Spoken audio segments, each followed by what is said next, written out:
Hai, Sandras Bordes, dan pada podcast kali ini saya mau share tentang gimana cara mengatasi kalau kamu ternyata salah jurusan, ya. Jadi buat kamu yang merasa kayaknya jurusan kuliahku ini bukan aku banget deh, kayaknya aku salah jurusan deh. Apakah aku harus cabut dari kuliah ini? Apakah aku harus langsung ganti ke jurusan yang saya mau, atau justru saya harus bertahan?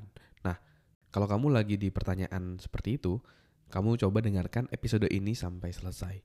Saya akan share pandangan saya dan mungkin saran ya yang bisa kamu pakai untuk mengatasi salah jurusan. Nah, sebelum saya lanjut share, saya mau kasih tahu bahwa besok ya itu akan diadakan webinar Unlimited Success. Jadi buat kamu yang mau sukses di usia muda dan juga sukses di meskipun kamu merantau gitu ya, merantau dan belum punya banyak relasi dan pengalaman, kamu bisa join dalam free webinar Unlimited Success ya pada 4 Februari dari jam 7 sampai jam 8 malam ya. Ini sekarang pendaftarnya udah 3 ribuan lebih, jadi sangat luar biasa banget ya. Udah 3 ribuan lebih, ini mungkin akan jadi webinar yang sangat spesial buat self-dev. Dan juga karena ini juga ulang tahun yang keempat dari self-dev, jadi ini sangat-sangat meaningful dan berarti buat self-dev. Jadi buat kamu yang mau join dalam free webinar ini ya, webinar spesial ini, kamu bisa masuk ke dalam selfdev.id/webinar atau kamu bisa langsung klik link yang ada di deskripsi. Daftar sekarang juga, oke? Nah, sekarang mari kita bahas gimana kalau misalnya kita itu salah jurusan. Nah, kalau dari sudut pandang saya ya, ini kalau kalau dari sudut pandang saya, kalau misalnya kuliahmu itu udah berjalan dan udah nanggung sedikit lagi selesai, saran saya kalau kamu merasa salah jurusan, jangan egois langsung memutuskan tidak melanjutkan kuliah ataupun jurusan tersebut ya. Kamu bisa selesaikan kuliah tersebut sampai selesai, lalu nanti ketika kamu bekerja itu baru kamu bisa mulai pelan-pelan kayak switching ke aktivitas ataupun pekerjaan yang kamu suka. Misalnya kamu di kuliah jurusan A, ya udah selesai. Ketika selesai, nah kamu bisa tuh melengkapi kemampuanmu, melengkapi skillmu untuk bekerja di jurusan B, kayak gitu. Ya, kamu bisa seperti itu karena sayang banget nih kalau misalnya kamu apalagi udah skripsi awal gitu, terus cabut ngulang lagi dari awal itu sangat-sangat sulit. Ya, kecuali kalau kamu masih jurusannya kecuali kalau kamu misalnya baru awal-awal kuliah, misalnya semester 1 terus kamu ngerasa kayaknya jurusan ini nggak cocok deh sama aku. Nah, itu lebih enak untuk gantinya dibandingkan kalau kamu udah jalan. Jadi kalau masih awal saya merasa aman-aman aja kalau kamu berubah seperti itu. Berubah, kamu bisa nego ke kampus untuk ganti dan segala macamnya. Ya. Nah, tapi yang paling penting adalah kamu harus tahu dulu, kamu harus jelas dulu sama jurusan yang kamu pengen. Jangan sampai kamu tuh kayak berasumsi kayak misalnya mikir, oh jurusan itu tuh kayaknya enak banget deh, santai banget deh. Aku mau sana aja di sini kayaknya nggak enak. Nah itu kan masih asumsi.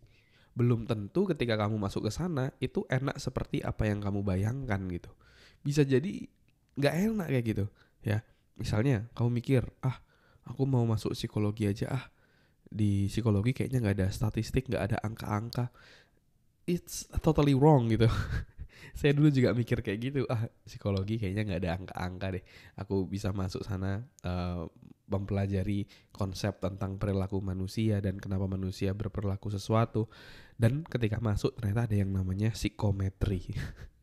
Itu statistik dan lain-lain dan saya cukup kewalahan di sana. Ya.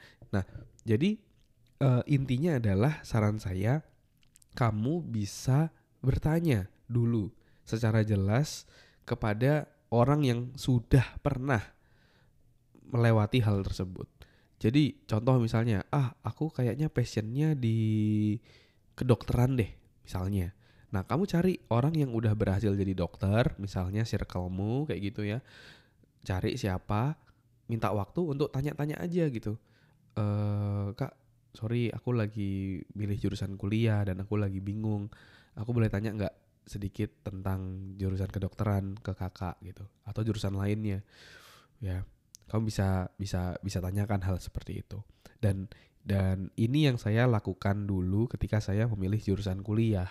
Jadi ketika SMA dulu saya lagi agak bingung tuh pilih jurusan teknik industri ya, karena waktu itu di lingkungan saya, wih keren banget nih teknik industri kayak gitu.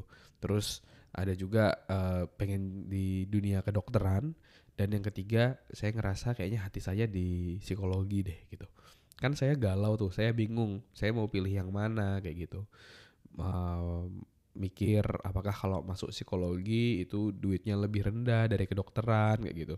Terus kalau masuk kedokteran kayaknya perlu budget yang mahal, dan apakah ini benar-benar yang aku pengen. Itu ada pergumulan, ada pertanyaan-pertanyaan dalam hati saya. Lalu yang saya lakukan waktu itu ketika tahun berapa ya? 2009 atau 2010 gitu. Akhirnya saya buka Facebook saya ya. Terus saya lihat network saya, teman-teman saya, kakak-kakak kelas saya. Terus kan ada kelihatan kayak kerjaannya apa gitu ya, kerjaannya apa di mana gitu, atau kuliah apa di mana. Nah itu yang misalnya teknik industri itu saya kayak private message gitu, kak mau tanya dong kalau teknik industri itu gimana ya, belajar apa ya, gimana ya kuliahnya, terus nanti pekerjaannya jadi apa gitu nanya. Terus yang jurusan psikologi, saya cari circle saya siapa ya, oh ternyata guru BP saya kan psikologi gitu ya. Terus saya tanya, psikologi itu belajar apa aja, gimana kuliahnya, peluang setelah lulus itu apa aja kayak gitu. Nah dari bertanya seperti itu akhirnya saya mantep untuk ambil psikologi ya, meskipun teman-teman saya sekitar saya bilang ngapain masuk psikologi, ngurusin orang gila kayak gitu. Dia teman-teman saya kayak bilang-bilang gitu. Tapi saya ya hanya ya ketawa aja, karena saya udah, ketika saya ngobrol sama orang psikologi yang udah melewati hal tersebut, ternyata psikologi itu dibutuhkan di mana-mana gitu. Setiap perusahaan yang ada orangnya, nah itu pasti membutuhkan psikologi. Dan psikologi tidak melulu terkait hal-hal gangguan kejiwaan kayak gitu, tapi juga terkait organisasi itu juga perlu psikologi. Dan saya memutuskan, oh aku mau nih jadi HRD, aku mau jadi trainer, aku mau jadi direktur HR untuk bisa memimpin terkait manusianya lah ya, human resource-nya gitu, untuk bisa perform dengan baik. Jadi ketika kita bertanya, kita akan mendapatkan kejelasan, dan kejelasan itu akan membantu kita dalam membuat keputusan. Oke? Jadi buat kamu yang lagi merasa salah jurusan dan lain-lain, kalaupun mau switching, mau pindah, saran saya kamu bisa tanya dulu ya, konfirmasi dulu. Tanya ke orang yang sudah melewatinya agar kamu bisa dapat gambaran yang jelas terkait perkuliahan tersebut. Oke, mungkin itu dulu. Thank you semuanya udah dengerin. Jangan lupa besok kita ada webinar ya, Unlimited Success tanggal 4 Februari dari jam 7 sampai jam 8. Nanti kita sampai ketemu di webinar. Daftar sekarang juga dengan masuk ke selfdev.id/webinar atau langsung klik link yang ada di deskripsi. Sampai ketemu di webinar.